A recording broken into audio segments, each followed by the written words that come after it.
Hey y'all, welcome back to Right at the Wire. Well, as part of our Keeneland card series, today we're going to be looking at the late pick four for Wednesday's card. So let's take a look at the slate.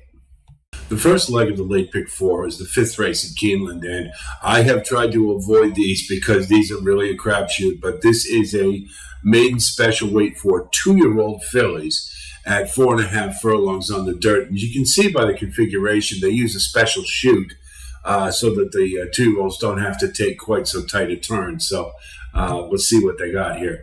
Number one is Bright Work. He's trained by John Ortiz. He's a pretty good conditioner with first-timers. The tab is a little light, though. I like to see a few more works than that. But you can see on the 16th, the work of 46 and change shows some pretty good ability. I don't know. It may show that, but this one probably needs a little more conditioning, in my opinion. So I'll leave it up to you. 8-1's not a bad price. You might consider using this one. Barb Taraj is trained by Wesley Ward. That's pretty much all you need to know. You see a string of bullets. He's 30% with first-time starters. This is basically what he does, and he's at Keeneland, and he's red hot right now. You have to use. Argon is the tab looks a little light with me, and Fausto Gutierrez is not very good with firsters, so I'm going to wait one on this one. Bootsy's Merlot at least has had a race. You could say that. Broken a tangle in the first start, and it wasn't bad, though, because she did rally and stay in, and I think she ended up, she ended up fourth after being dead last. So that's something. Certainly there's room for improvement. And so I think this one might be a logical use. You get 30-1 in a second start, a lot of good things can happen, so why not? Unmatched is Ben Colebrook is another one. He's not very good with first-time starters, but the Spitestown is 18% with 2-year-old firsters. The only concern is that the tab is a little light, particularly for a barn that tends to run them into shape. So this one I would kind of go either way with, but for me, I'd probably toss. Bandit Queen represents the kind of value that you can get in maiden races, I believe.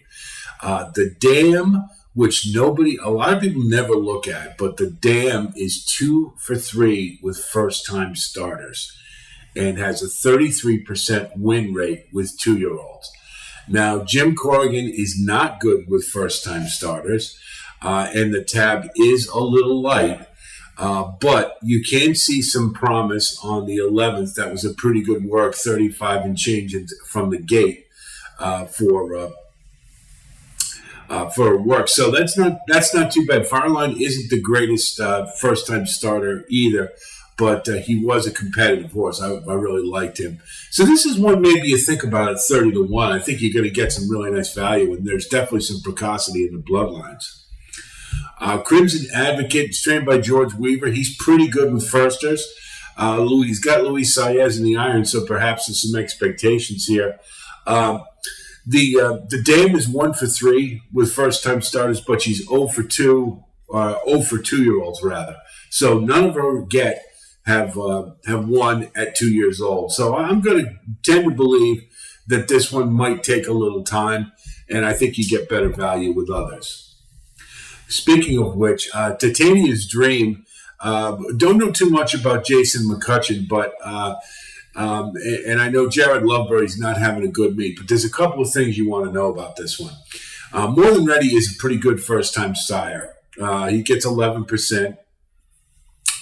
But the Dam, in particular, is 2 for 4 with 2-year-old firsters. So they run when she drops them. And you can see the tab is pretty good for this early in the career. And, you've got a bullet back on the 7th that shows some precocity there. So I think this is one at 30-1. If it stays there, that's fabulous value for a horse who's probably going to fire. Boyne Valley, John Ennis is, this is another one that kind of can go under the radar, mainly because of the trainer's reputation. John Ennis is a good trainer, but he's a little patient with his 2-year-olds. In other words, he might gradually bring them along, so maybe they're not going to show so much on the first asking. But if you look at this one, Unified Candy is okay with first-time starters, but the Dam Ready for Fortune is 3 for 4 with first-time starters. That is a powerful statistic. And at 20 to 1, you're getting awesome value here. This is one this kind of race you definitely have to use.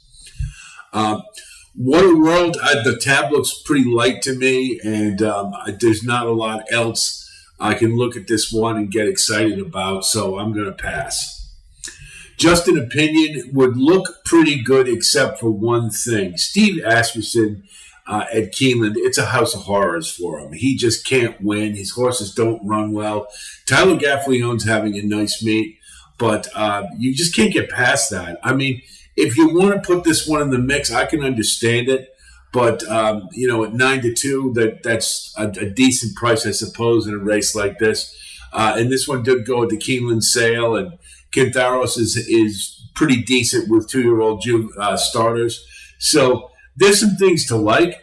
And that 411 work on April 11th was a good one out of the gate. So there's some promise here. It's just really that Steve is cold at Keeneland right now, and traditionally is. So it's maybe a bit of an underlay for those reasons. Stair Step to Heaven, if you're a Led Zeppelin fan, of course you like this one.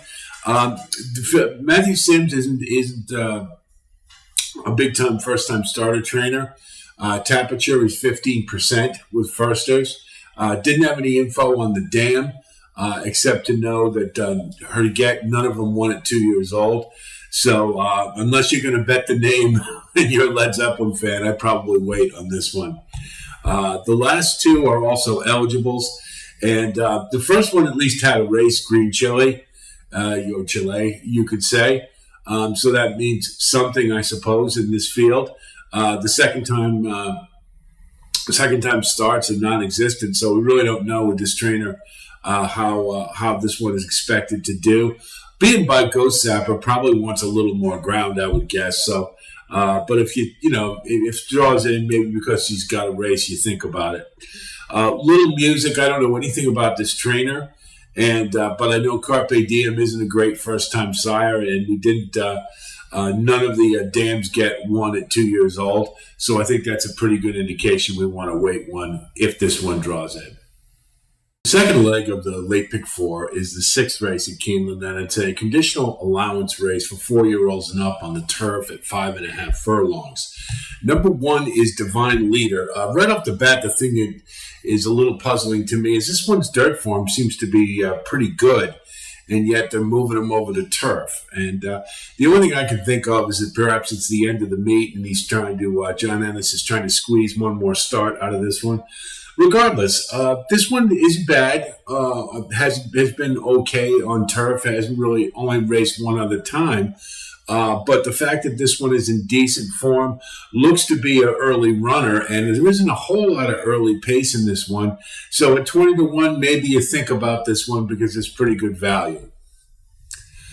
Johnny Unleashed is I've noted it before, but he ran into Shakertown this year and didn't fire terribly well. And the only time he really has is in the Shakertown of April of 22. And since then, he really hasn't done a whole lot. He gets some class relief here, that's true. But this one just hasn't been in good form for his last 4 starts. And this being the end of the meet and coming back off only a couple of weeks, I'm not buying it. So I don't like this one. Friar Lawrence is kind of interesting. It's a good angle, second off for Ben Colebrook. And the last race was didn't do too bad despite an awkward start. And at 4 years old, I'll expect a move forward here. And at 20 to 1, I think this is it's definitely worth a shot if you're so inclined. But I would use Friar Lawrence. Our shot is John Terranova is 0 for Keeneland so far. He's got Luis Saez aboard, but he seems to have had good jockeys on all his horses. This one is third off the layoff, is switching from dirt back to turf, and looks a little class challenged here. And that, given the fact that the barn isn't doing very well at the meet, I'm going to pass. Purple Dream is it kind of interesting. The last three have been really good. This horse has really picked up form since December of last year, and so the last three starts have been good. They've all been at Turfway. They've all been on synthetic, and I would venture to guess if you go back and look, this one had quite a long layoff between June and December of last year. Prior to that, was running predominantly on turf, and was doing pretty well. So I'll imagine that the form is good here, and this one runs just off the pace, so we'll be up near it. And there isn't a whole lot of early pace in this race. At 10-1, I think that's a pretty square price, and you might want to consider using this one. There's reasons why we want to keep it short or keep this our selections tight in this one. You're going to see that as we get along. But this is one you want to think about. And when I say use for most of the ones we've talked about so far, it's probably more for underneath in the exotics, but that'll become apparent as we move along. Nero is trained by Neil Drysdale. Vincent Cheminade is O for Keeneland. And this one is 8 years old and looks to be on the decline form-wise. And so I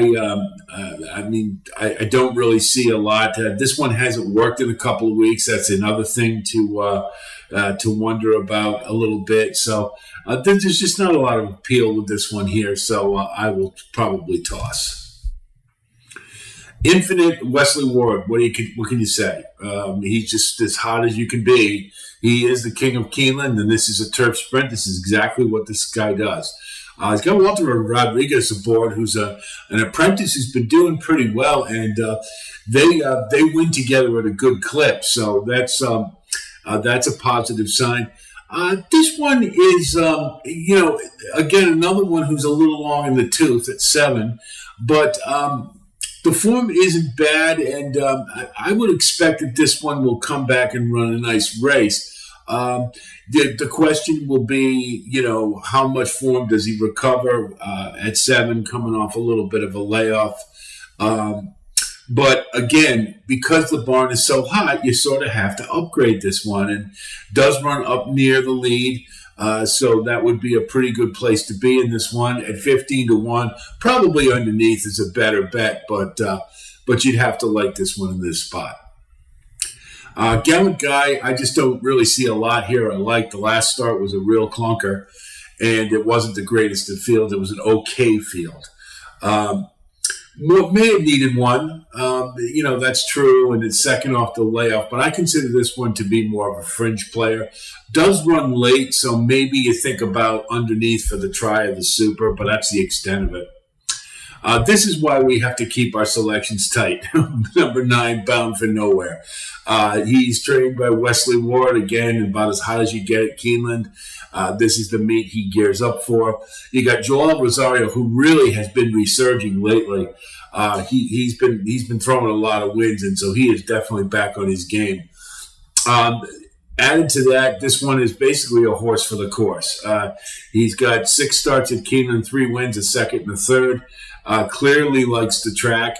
You do notice there's been a lot of layoffs. That would be a concern, but if you this one seems to bounce back from them. Even you go back to 2020, finished third in the Shakertown, had almost didn't run again until the next running of the Shakertown and came back and won it. So this one fires off the bench. I don't think that's a problem. You look at the numbers. This one is stakes placed and a graded stakes winner in an allowance field. So this one is, I think it's you could definitely single this one without much concern about it if you given the rest of the field. So I think we single this one, and mainly because we have that 2-year-old maiden race to start the sequence where you're going to have to spread. I think this is a good place where you can confidently single, and that therefore you can keep your ticket more economical. The third leg of the pick 4 is the 7th race at Keeneland, and it's a 50,000 claimer for non-winners of 2 lifetime 3-year-olds and up. and it's run at 6 furlongs. Important to note that now we're getting to the point in the season where the 3-year-olds are starting to face older. So you always want to think about that. Maybe look a little more closely at how old the horse is before you start evaluating them. Number 1 is 7 Flat. This one's trained by Ron Moquette, who just got a win. And he and Bejarano did really well at Oaklawn this year, but they did dissipate as the meet progressed. So that's a little something to think about here. You never like to see a horse drop for a claim to get the maiden win. This one had to do it twice. Excuse me. The last race at Churchill in June of last year, I guess, was okay. So there's been quite a bit of a layoff. The tab, I don't know, doesn't tell me that this one's overly ready. And it's an okay angle for Ron Moquette. Not great, not bad. So 4-1 might be a little short for this one coming off such a long layoff. Gold Luck is trained by Jonathan Wong, and automatically that would get you excited because this one, Jonathan Wong is having a great meet. He came in. He's 3 for 9, 33%, and he's got a Rod Ortiz aboard here.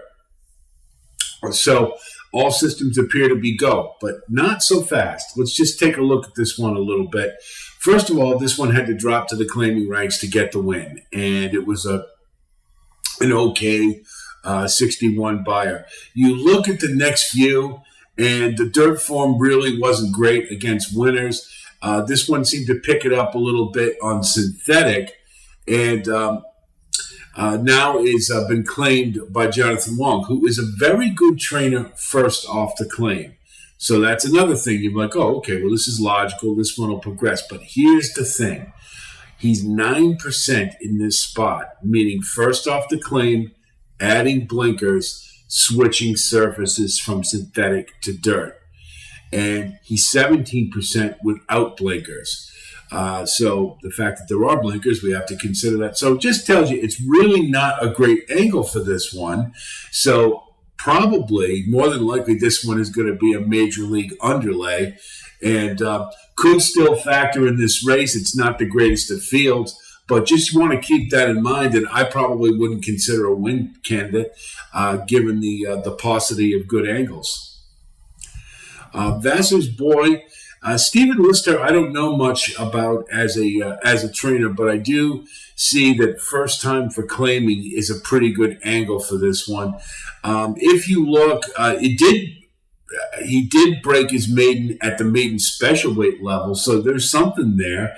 You have to take that into account, but it was done on synthetic, and this horse has no dirt form to speak of.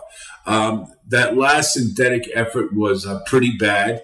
It did come in January, so there's been a bit of a freshening, and you get Raylu Gutierrez, so I expect this one to be prominent early. But the lack of dirt form in the first-time gelding, there's a lot of firsts going on here, and I'm not sure I'm willing to take a stab at this one, so I'll leave off.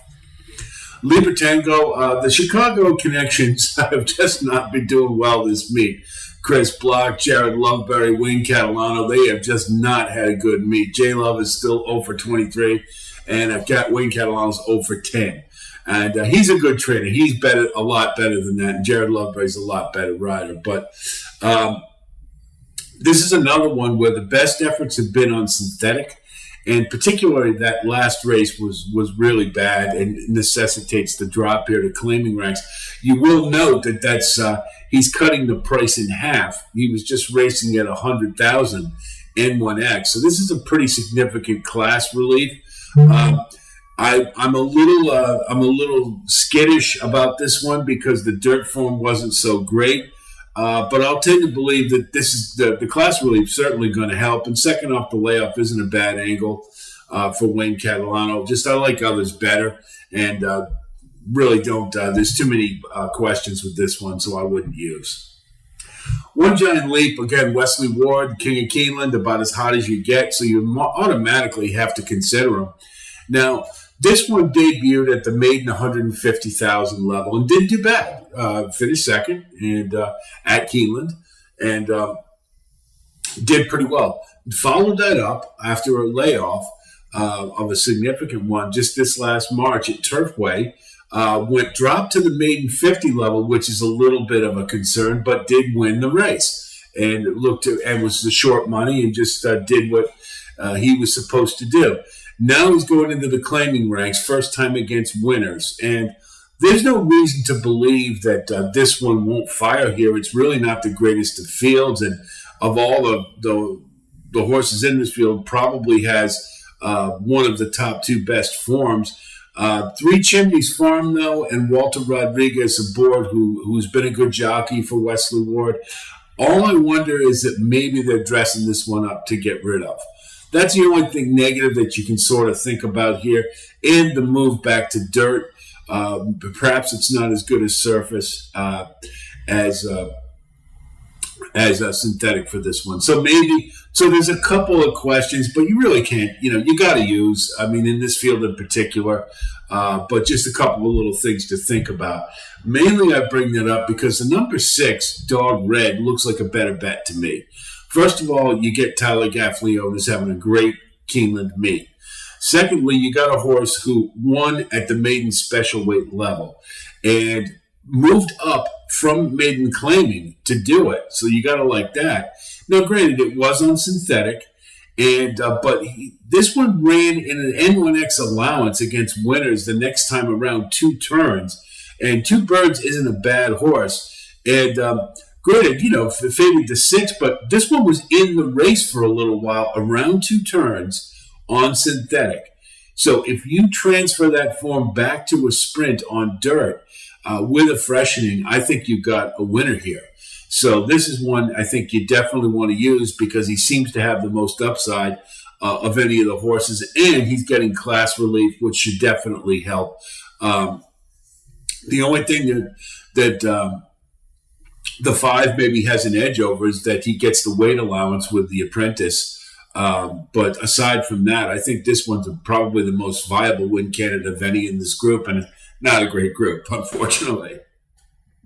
The final leg of the late pick 4 is the 8th race at Keeneland. It's an allowance N2X for 4-year-olds and up, fillies and mares, and it's running the turf at 1.5 miles. So there'll be 3 turns on this race as they're going to start it on the backstretch.